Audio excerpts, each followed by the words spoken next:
Yep, more interesting than the real thing. Hello, friends, I'm Colonel Failure. This is Get Back to Work, a series in which I do stuff in work simulators while I talk about a topic that has been suggested by someone pleasurable.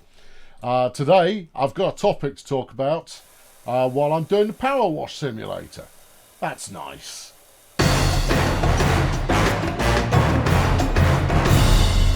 Just sorting out a bit of this edge stuff, then we'll get the ladder and go and clamber around on the roof, because that doesn't seem like it's full of peril in the slightest. I should be able to get most of this from here. I could probably get the rest of it from the roof, but not going up the ladder is something that I can do now. Yeah, that's good. Anyway, today's question, I don't know how I'm going to make this last for the usual kind of video length, but we're going to give it a spin. Comes from, oh, look at all of this lovely lot. Comes from Chris, and Chris says, hello, Colonel. You dangled the carrots after my epic moan regarding the cost of an emergency plumber to clean a blocked drain. And let's have the story you hinted at about herself and the drainage, please. Hugs and kisses, Chris. That's me superimposing, but it's what he meant. Yeah, so I'm gonna regale you with the emergency plumber kind of theorem there to get you underway. And this goes back to me being locked out of my house. Got nothing to do with plumbing at this point. This is where it becomes sort of semi-relevant. Is one time locked myself out of the house. Oh dear, says I. Couldn't get back in. Keys were inside the house. I knew I'd left my keys inside the house. So I call out a locksmith. 20 minutes later, the locksmith turns up and he goes, please turn your back. I can't show you how I do this. He's in the front door in the space of about 5 seconds. I grab my keys and he goes, that'll be 45 quid, please. Was it 45 quid? No, it's 30 quid. That would be, this was 15 years ago, right? So 30 quid, not a small amount of money. And he goes, yeah, I'm sorry, that's 35 quid. And I go, no, look, here's the thing, 30 quid. Here's the thing, doesn't matter how much it costs.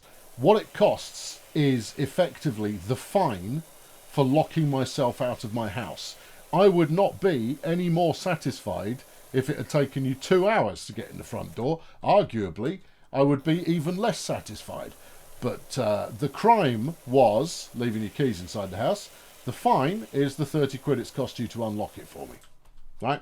So the same thing goes for emergency plumbers as well. They charge a fortune because you need them right now, any time of the day, week, month, whenever, and they will rock up, charge you a fortune to sort out whatever it is needs sorting out. Good. Right, on to the anecdote in question. It is an anecdote, and it is quite a quick anecdote as well. It's not. This is not long.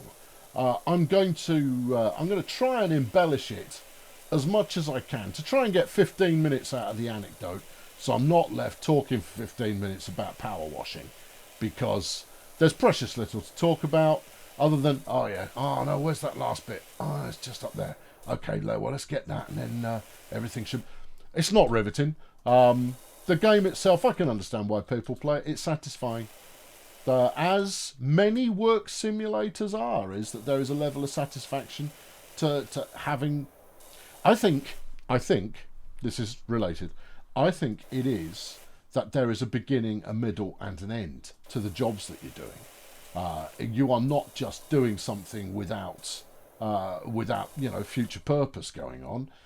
It is that there is a very clear, you have finished this job. And that makes a big difference.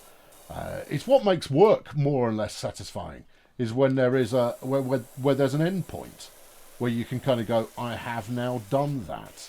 And I think reaching that end point is actually quite satisfying, rather than rocking up every day and it just being more of the chuff insane. Right, let's get this ladder in position. Right, once upon a time, friends, herself and I moved into our first house together. We'd been knocking around for a couple of years by this point. Come on, there's a thank you. Yeah, we've been knocking around for a couple of years by this point. We moved in together. The only reason we hadn't moved in together sooner, I got that wrong. was because we were working in different parts of the country. But we'd finally figured out a way whereby we could live together. She was working in Leamington Spa for Codemasters, and I just started working for Activision, who were down near Heathrow. So we looked at the map and we went, right, let's go for somewhere sort of in between the two of them. Would you mind giving me this ladder? I tried all of this out before I hit the record button, and it was free and easy. And now that I've goofed it, it doesn't seem to be want to play ball. Stand up, sit down, turn that off, grab the ladder, right, just wait for it, and ladder. Okay, good. I just needed to concentrate. That was all that was required there. Okay, let's get to work. Good. Yeah, we moved it together. So we chose a lovely village just outside Oxford as where we were going to live, because it was pretty much equidistant up the M40 to get to our individual places of employ. It would mean that we both had a commute of, in no traffic, about 45 minutes, in usual traffic, about an hour, in rush hour traffic, about an hour and a half. Not exactly desirable, but you do what you must. And one of the true things about working in the games industry is you go where the work is. I might switch up my my nozzle here. Let's try the 25. That might whiz us along a little bit faster, and then we'll do some spot cleaning with a slightly more refined edge when we're done. Anyway, herself, out of the pair of us, herself was always the expert, or naturally gifted, or whatever it was, at finding really good houses to live in, because you're renting, right? So you've got quite a lot of choice, with quite a lot of quality range. She had a fixation on getting bungalows rather than full-size houses, and her supposition was what you will find in a bungalow is each of the individual rooms tend to be a lot larger. You get more ground space, so it's not packing in quite so much in an enclosed area in a bungalow. And she was right. So we ended up in a bungalow. Couple of bedrooms, and this is at the point where all the kids were coming to see us at the weekends. Well, bar one, because she was too old. Well, I mean, not too old to come visit, obviously, but old enough that she had her own business going on. So every weekend we'd go and collect 5 kids between us. Ironically enough, she'd be heading to Essex to grab hers. I'd be heading to Suffolk to grab mine. But obviously that's too many to get in one car. The upshot being that on a Friday night we'd both leave work and head back towards our respective families to go pick them up for the weekend, and we'd both have a 5 to 6 hour drive if you consider both directions. Let me tell you, I don't advise it. I don't recommend it. It's not fun, but you do what you need to do. And let me tell you, those weekends with all the kids there in the bunker that I'd set up that had got 7 PCs all up and running, we would play Battlefield 1942, we'd play The Ship, we'd play, independently, but we'd play a lot of multiplayer games, particularly co-op multiplayer, where I could... Battlefield 1942, where you give the opposition, doesn't matter which side you're playing as, you give the opposition 10 times the number of troops that you've got, is an absolute riot. And until you've seen how old would Billy have been at the time? It'd have been 7, 8, something like that. Just having a rare old time, flying a Spitfire, driving it into the ground, all of that kind of behaviour, while everybody else is trying to play the objective. He's just having a whale of a time. It was fantastic. Loved it to bits. It was great. So yeah, you'd do 5.5 hours round trip on a Friday. You'd do about the same on a Sunday, dropping them all back again. There was one Sunday where, in the middle of summer, the M25, which we both had to traverse to get to where we were going, had melted. There was a section of it that had melted, and that was a 13-hour round trip. Oh yeah, yeah, that was delightful. And these are in the days where sat-nav's only just getting established, so you didn't tend to have that many sort of mapping apps. I don't think smartphones were even that prevalent. at that point. Anyway, with the triplets on board, got stuck 25 meters away from herself, and because we'd both set off together, so we both got stuck in the same bit of traffic, and we sat there for hours, and I clocked after about 20 minutes that there was an ice cream van that was also stuck in traffic. So I got out of my car, because it was engines off by that point. I got out of my car, went up to the ice cream van, and I went, "You want to make some money?" They goes, "Start serving." So I bought ice creams for the trips and for her too, and delivered those. And I turned around to go back to the car again, and there was a queue of like 50 people at an ice cream van stuck on the M25. And he was on the phone to his boss at the time, going, "I'm not going to make it to the event, but I will sell through all of the stuff anyway, because I'm stuck on the M25 and I'm selling ice creams." And the reason that there was a problem, the road had melted.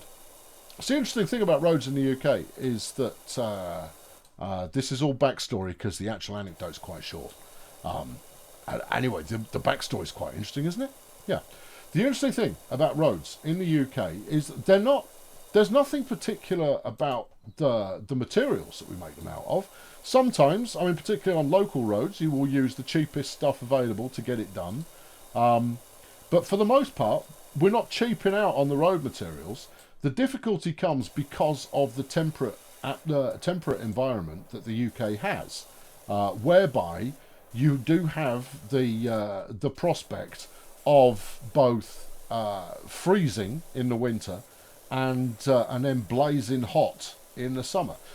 The UK is not unique in this, but it is one of the factors that you've got to bear in mind. Now, if your maximum temperature is, high 20s in the centigrades, then you can get away with using stuff that is suited to low temperatures in winter. Equally, if your lows go down to minus 30 or minus 15 or whatever it is, then you specialise in that. But you're less likely to have incredibly hot summers as well. Now, in the last 20 years, obviously we've started getting both. We've started getting winters that have been colder, not every year, but when we get a cold winter, it's now much colder than it was historically. And in the summer, if it's going to be warm, it's going to be properly warm. And after after the last few years, it looks like properly warm in the summer is something we're going to have to get used to. I mean, it's quite nice, but it is a trend in a direction that is atypical. And so the upshot is that your tarmacadon mix or concrete mix, well, actually it doesn't tend to be a problem with concrete, but they don't tend to make roads out of concrete anymore because it's very expensive. Lasts forever, but very expensive. The modern tarmac mix has had to reformulate a little to avoid melting in the summer, because it has to be able to withstand cold temperatures and hot. There you go. True story. Potholes, totally different state of affairs. Potholes come about because the road gets wet, and you go, "Oh no, the road's gotten wet," which causes little pools of water to form in between the cracks in the road, even though they might be tiny cracks to start with, and then it drops to being really chilly, and all the water freezes. See, Scandinavia doesn't have this quite so much. Your Nordics, not so much of a problem, because it tends to go cold, cold, cold, cold, cold, cold, warming up. We get cold, warming up, and cold, and warming up, and cold, and warming up. So we don't go as cold, but we go hot and cold. We blow hot and cold as a kingdom, does the Uniteds. And the upshot is that the water that gets stuck in the cracks refreezes, pushing the cracks open wider, which then take in more water, which then refreezes, which puts the cracks open even more still. And that's why we have quite a lot of potholes. Quite often, though, I mean, the main reason we have potholes in this country is so that local papers can have a picture of a disgruntled-looking person pointing disappointedly at a pothole in a local road that maybe 5 cars use a day. Yeah, good. So we've moved to this lovely bungalow in Oxford, right? And it's magnificent. It's isolated. The net connection is insanely slow, and this is the building in which my YouTube career got started. All right, where I first started my YouTube channel was in this house, and the net connection was horrendous. If I wanted to upload a video for the following day, I would have to leave my PC on overnight to upload, and it would take 7-8 hours to upload a few gigabytes. Yeah, not fast at all. But it's out in the countryside, and that's the problem you get with being out in the countryside. Is it's no good. You want somewhere that's slightly more urbanised if you want all of the mod cons of technology to be something you can dangle in front of yourself as being something you've got. So it's a lovely place, big garden, and the garden's on a fairly gentle slope, but a slope nonetheless. And out the back of that, you've got fields that aren't used that much by the farmers. I don't know if they were just leaving them fallow for a bit or what. But when they did grow stuff in it tended to be grasses that they would then silage up to feed to livestock. Our landlady was the very, very, very posh landlady at the who lived down the bottom end of this little kind of track road that we were on, and she'd pop along once in a while, usually with her shotgun, going, "I'm just after some rabbits. Are you do you want one when I've done them?" Would go, "No, it's okay. I'll pass on that if it's all the same to you." And then once in a while, her husband would just rock up and drop a salmon on the doorstep, wrapped in newspaper or similar, just as I've been out fishing and here's a salmon. And you go, "Well, okay then." And it was quite surreal to live amongst the landed gentry who would just drop random pieces of goods. But we've always been good tenants, you see. Never a problem. I fix as much as we ever call people out to fix stuff, and now we're starting to get towards the actual story. My fixing stuff is the story that we are heading towards. It's a good story, and I'm heroic in it. So brace yourselves. There we go. That's the ticket.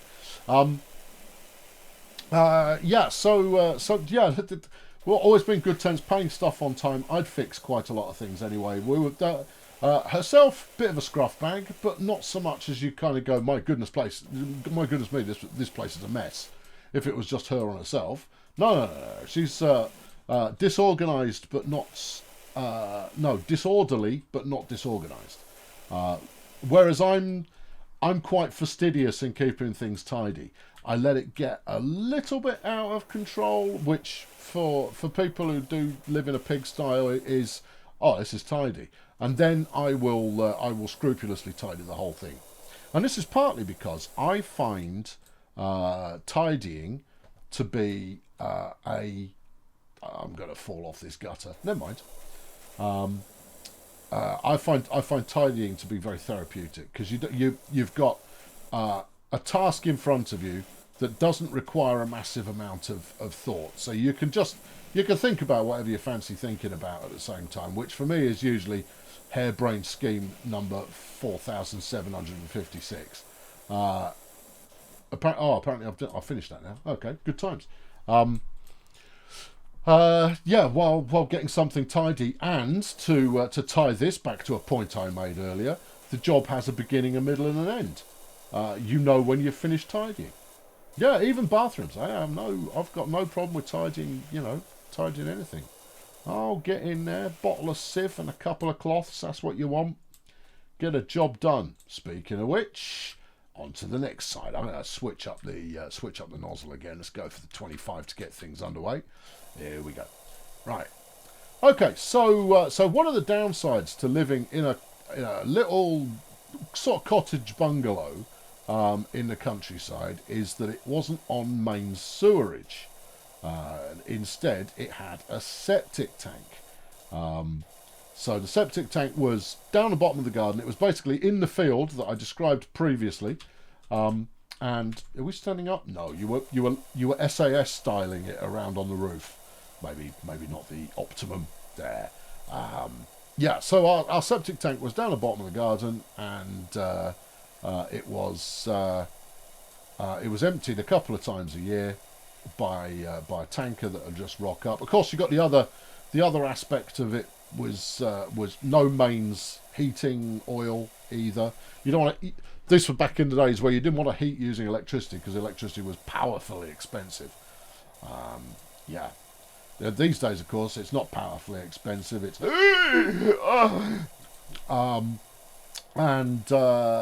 so heating oil, you had to arrange for that to be delivered, and there was usually a time lag of a couple of weeks after you place your order before the chap would turn up in his tanker and fill up your tank with heating oil.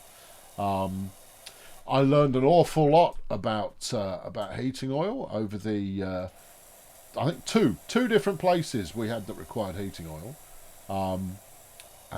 Number one is order early.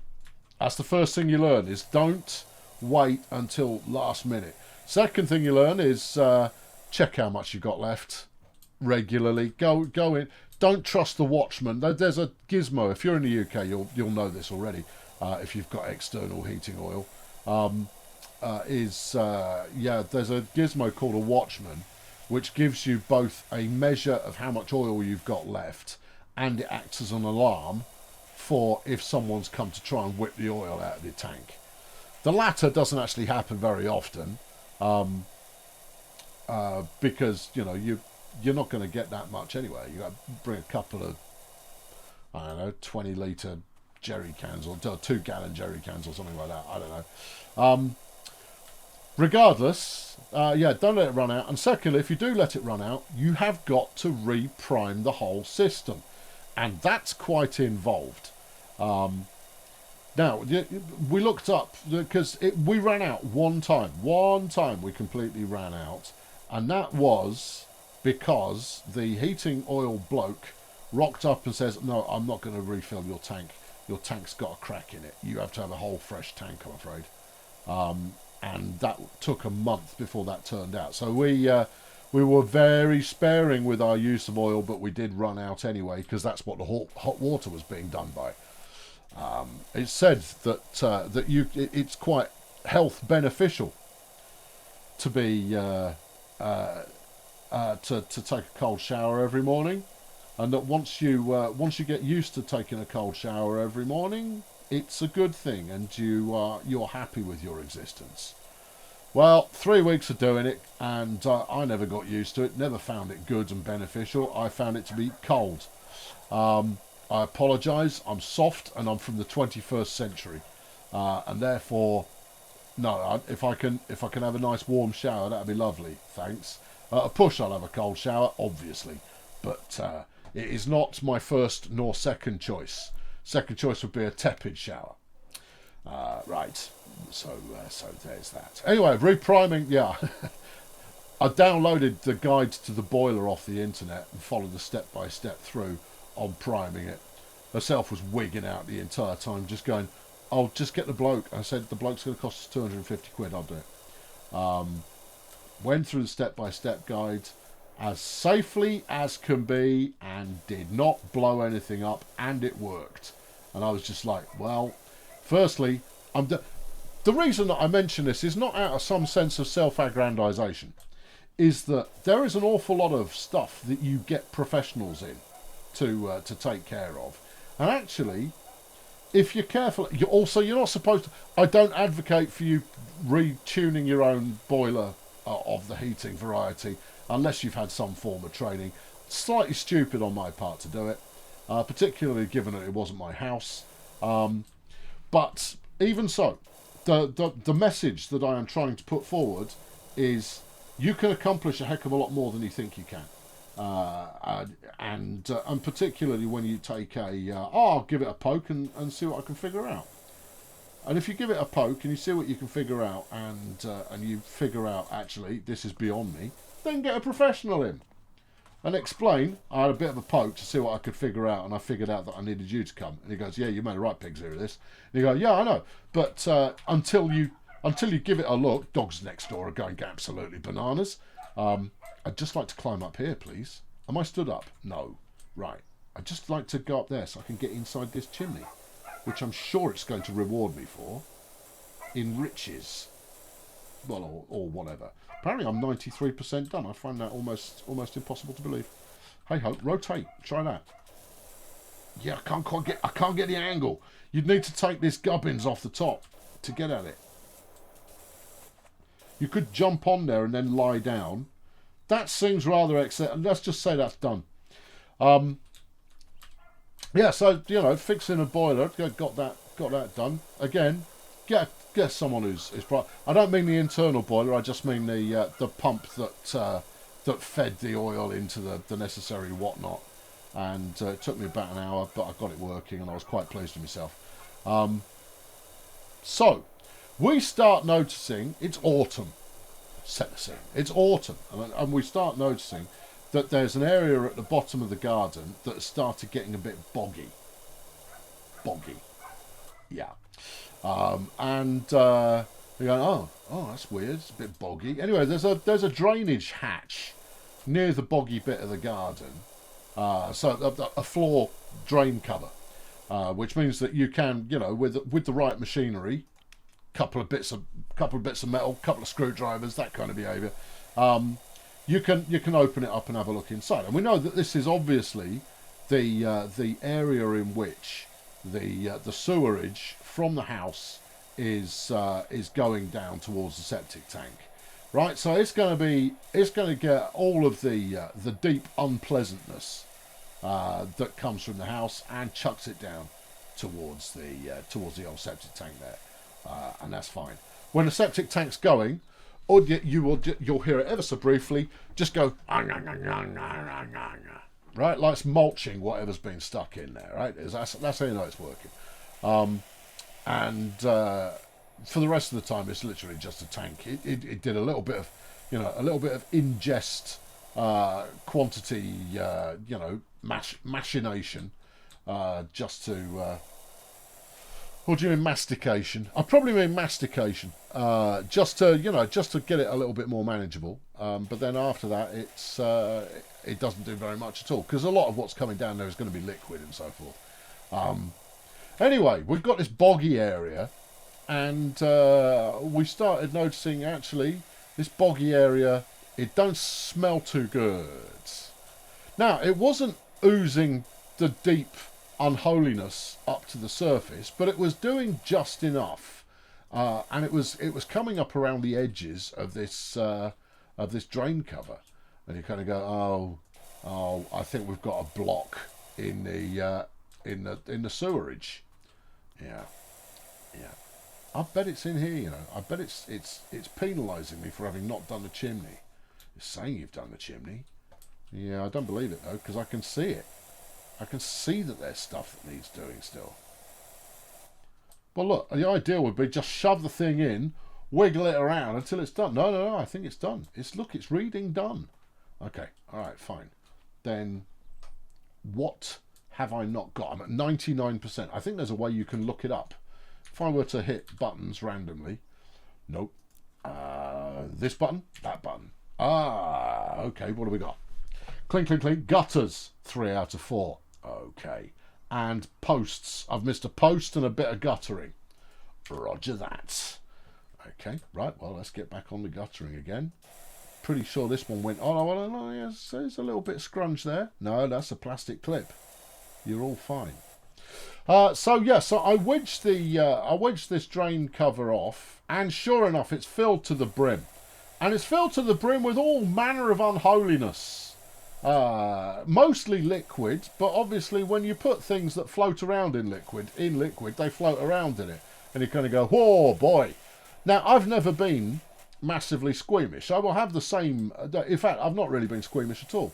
I will have the same initial squeam reaction that everybody does, which is like, ho, ho, ho, hey, ho, and then just knuckle down and get on with it, son.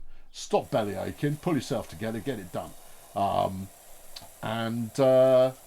Yeah, so I would knuckle down, pull myself together and get it done. I found the dirty gutter, incidentally, as I think is very obvious. To do post, wall, window frame. Well, then I think we're probably done on the roof, aren't we? All right, down we come. Come on. There you go. Get this ladder out of the way. Yep, just get the ladder out of the way. Thank you. Chuck it. Oh, I see. Start the show unable to pick the thing up. End the show unable to put the thing back down again. Fine, just put it anywhere. I don't care. Just put it down. I've got work to do. And it's important work. I don't think it's this window frame. Yeah, I know, but we're going to give them all a dowsing until we find the one that it definitely is. Okay. Yeah. Right. Yeah, so it's clearly blocked. So I go, well, hold on. We better make sure that it's that this is not the only culprit. So I got there's 3 of these drainage covers in total. So I go up to the next one. I open that, and sure enough, that's backed up as well. I go, oh dear. And then I go to the last one, which is the one closest to the house. I check that, and sure enough, that one too is all backed up. Normally, your drain should be empty, right? It'll have maybe a little bit of leftovers in there. It's not a good sight, but at the same time, it's to be expected. It's dealing with natural produce that has come out of the unnatural things that inhabit the house. So all 3 of them were fully backed up, and I went, oh, okay, well, we could get a bloke out, right, which will be a couple £100. A dino rod will rock up with his chimney brushes and his power hose and make the magic happen. Kind of go, but I'll have a poke at it myself. I'll see what I can accomplish. Now, I try out all kinds of bits and pieces just to give it a poke, because what you want is you want to find the exit and just kind of go, there's something in there just blocking it a little bit, and you want to shift that in order to get everything to free flow again. So I managed to find the blockage using a bamboo cane from the bottom drain. I start at the bottom, because obviously if you're unblocking it and it's clogged up all the way along, you're going to get 1 or 2 results if you start at the top. Result number 1 is the force. If there's a blockage in between number 1 and number 2, then the force of number 1 draining, you hope, will be enough to break through the barricade at number 2. If it doesn't, though, then you're just continuing your blockage, and that's not how you want it to be. So no, I start at number 3. This is the same as if you're upgrading your hi-fi. Incidentally, your stereo. Start with the speakers. Do the speakers first. Crap speakers and a great signal going in, it's going to sound rubbish. And then you work your way backwards towards the source. Source is the last thing you fix. Incidentally, it's also the same approach if you want to upgrade the power in your car. Is you start with the exhaust, because the clean flow through of everything coming out is all important, and you gradually work through systems moving forward. It's the same principle no matter what you're working on. Work on the last bit and then work backwards towards the first. Look at this. This isn't clean. This will be the bit labelled wall. Oh, okay. Yeah. Do you think you're getting enough cut through from that? I definitely don't. Give us the 15 back. Yeah, you might even need to go 1 lower than that. Well, no, I fixed it. All right, 1 done. Window frame. Might be underneath the window frame, maybe. Okay, well, let's try that next. Yeah, I'm trying that next. Good thinking. Yeah. All right, so I get down to the bottom one, and after 5-10 minutes worth of poking around, might be longer, but for the sake of the story, 5-10 minutes is enough to just kind of sell the point. Found done the window frame. Post. What's a post? Is this class? That's door frame. Okay. These side bits, they're post. Right. Let's give them all a quick dab just because we want them to do the white glow thing. Yeah. Yeah, so 10, 15 minutes poking around, and sure enough, I happen across a blockage, which then I shuffle enough that everything moves along, and you kind of go, fantastic. And after 2 minutes, the drain is cleared, and I can hear from where I'm stood the septic tank mashing away at all the stuff that's come in, and I'm like, good. I go up to number 2. That one's blocked. And I went, oh, okay, fine. Well, faithful bit of bamboo comes out again, and yeah, this one required some circular motion, but I got the job done nonetheless. All went down. I quickly trot down to number 3, which I've left open, and sure enough, you can see all of the horrors go floating past before hits the septic tank. Rung, rung, rung, rung, rung, rung, rung. All dealt with. Great.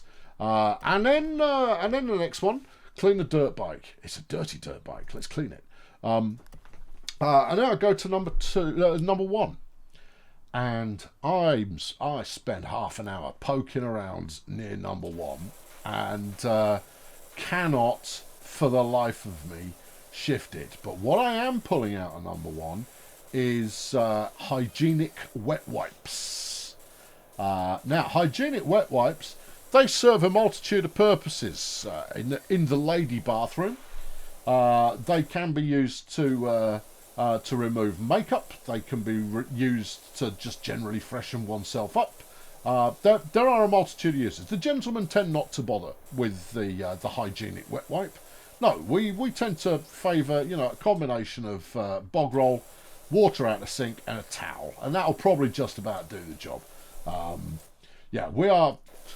This is why the big makeup industries, they despair when trying to figure out how to commercialise us the same as they have done our sisters, and that's because we just kind of go, no, I've got a tool that'll do it. No, I don't care if it is optimal or not. It still works. So shut your noise.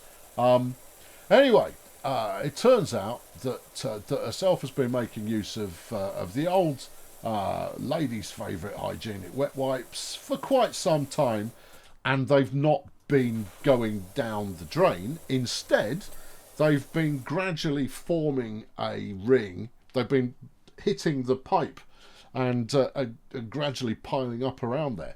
Now, my bit of bamboo is not hoiking out it's not hoiking these out in the slightest. I need something a little bit more grippy. Now, by this point, I've hit the stage where it's no longer worth calling out Dr. Dino Rod to do the job, because I'm 90% of the way there. I've got this one last blockage to deal with, and then we're done. So I go footling around for something. What I want is like an extended length toilet brush, right? Which is what a chimney sweep brush, which is one of the tools of the trade. If you're a professional drain cleaner, that's what I'm chasing. Is something akin to a big toilet brush. Anyway, let's fast forward 10 minutes. Let's fast forward 20 minutes. Where herself comes outside to see how I'm getting on. She's offering moral support. The relationship that we had was such that there was a division of labour in our house, and it was split thusly. She would deal with all paperwork and bills and that kind of stuff. Obviously, I put money in towards it, but she would make sure that everything was paid, that if we had new contracts to deal with or anything like that for the rented accommodation we were in, she would deal with that. That's her level of attention to detail. The flip side was that if something broke or needed cleaning or other kind of household maintenance, that's on me. That's my job. This was a perfectly good division of labour. We were both very happy. I'd do stuff like the bins, I'd do the washing up, I'd clean the kitchen, all of that kind of stuff. No argument from either party involved. We were both very happy with this arrangement. So it meant that I'm the one fooling around with the drain. Anyway, fast forward 20 minutes. And herself comes outside just to see how I'm getting on. And what she discovers is me up to my elbow in the drain in question, going, almost got it, and then pulling from the drain the device that I had chosen to use to clean it with, which was our Christmas tree. That's the punchline, friends. No, I was using a